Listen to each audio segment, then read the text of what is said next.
orang pasti butuh namanya uang. Masalah keuangan bisa saja dialami, baik orang kaya maupun orang miskin. Karena cukup atau tidaknya uang di hidup kita bukan ditentukan oleh nominal, melainkan ditentukan oleh bagaimana kita mengelola keuangan kita. Bahkan firman Tuhan dalam 1 Timotius 6 ayat 10 mengingatkan kita bahwa cinta akan uang adalah akar kejahatan. Dalam Good News program episode Uang, Kawan atau Lawan, akan mengupas topik bagaimana kita sebagai orang percaya mengelola keuangan kita sesuai dengan firman Tuhan. Telah hadir seorang narasumber di studio Good News, yaitu Profesor Chandra Cahyadi, seorang suami dan ayah dari 3 orang putra. Di usianya yang relatif masih muda, Profesor Chandra telah menjadi ahli di bidang keuangan.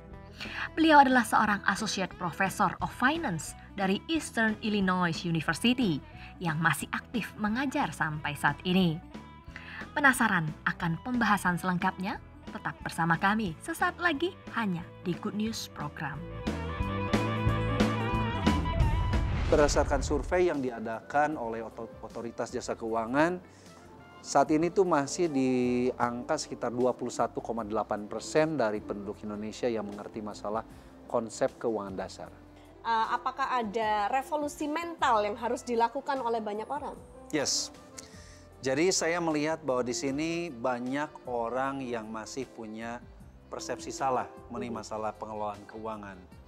Jadi orang pikir bahwa pengelolaan keuangan itu adalah bagaimana cara kita membuat anggaran, bagaimana kita bikin catatan pengeluaran, kita bikin rencana investasi, tujuan keuangan, itu semuanya baik. Tapi yang perlu kita ingat, sebenarnya masalah keuangan itu lebih ke masalah hati. Kenapa masalah hati itu, Prof? Karena gini, masalah keuangan itu bukan sekedar masalah keuangan melulu, bukan masalah dompet. Tapi masalah isi hati. Kenapa? Karena kondisi hati kita itu sangat menentukan tindakan-tindakan keuangan kita. Semua orang punya masalah keuangan. Ya, Is that betul. true? Apakah benar itu? Iya, betul. Sekalipun kita banyak yang masih berpikir bahwa orang itu punya masalah uang kalau kita nggak punya uang. Ya. Mereka pikir semakin banyak uang itu masalah keuangan itu makin sedikit.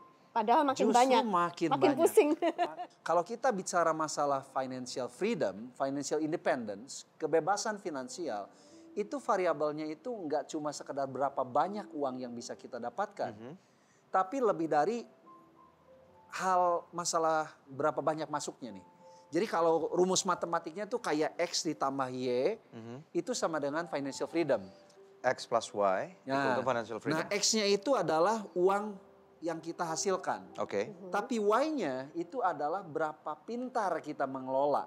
Karena kalau kita bisa begitu banyak uang, tapi kita nggak bisa mengelola, itu uang itu seperti air. Tuhan itu sangat menghargai proses. Ya. Jadi ketika kita menunjukkan kesetiaan kita di dalam mengikuti proses, ketika kita setia di dalam mengembangkan apa yang Tuhan sudah beri, Tuhan itu akan memberikan waktu, ada waktu Tuhan untuk memberikan promosi, ada waktu Tuhan untuk memberikan kenaikan. Dan itu tidak mungkin kita bisa dapatkan selama kita itu masih memboroskan atau mengelola keuangan dengan begitu sembrono. Tolong ajarkan kepada kami bagaimana caranya untuk membenahi langkah-langkah praktis apa yang bisa diambil untuk membenahi keuangan kita. Ya, jadi yang pertama langkahnya itu adalah mengakui bahwa uang yang kita punya itu sebenarnya titipan. Jadi kita menyadari, mengenali prinsip stewardship. Bahwa kita ini adalah pengelola, bukan pemilik. Itu yang pertama. Hai pemirsa, Anda diberkati dengan episode yang baru saja Anda saksikan. Jangan lupa subscribe di channel YouTube kami, oke? Karena masih ada begitu banyak episode Good News lainnya yang pasti akan memberkati kehidupan Anda.